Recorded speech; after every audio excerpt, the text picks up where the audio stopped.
Charles Manson was the leader of a criminal cult in the 1960s. He created a group known as the Manson family, and with his manipulative personality, he convinced his followers to commit horrific crimes. The most infamous was the murder of actress Sharon Tate, who was pregnant at the time, along with 6 others in 1969. His ultimate goal was to spark a race war, a concept he called Helter Skelter, inspired by a song from the Beatles.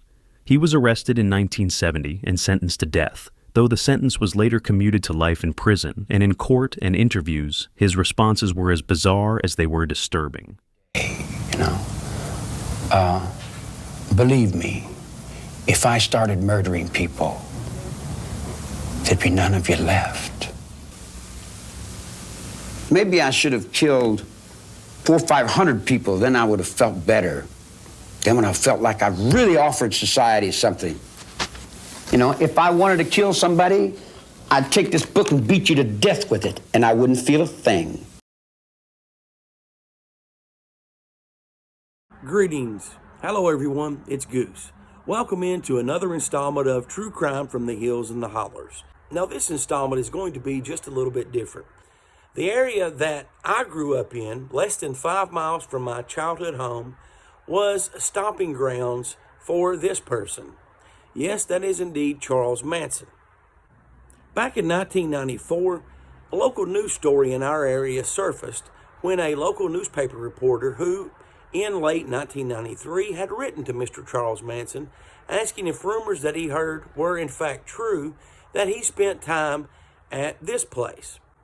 This was known as the Blue Moon Restaurant or Blue Moon Cafe or Blue Moon Inn. Charles Manson's mother worked there as a waitress or prostitute or both, and Charles Manson himself confirmed in writing that he was 5 or 6 years old and lived there.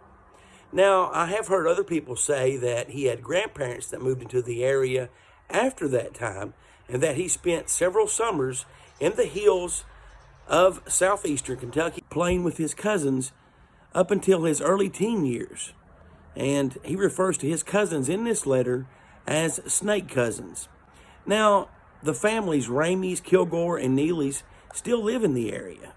And as I said, this building is still standing, but it shows a connection to one of the nation's most infamous serial killers, Charles Manson.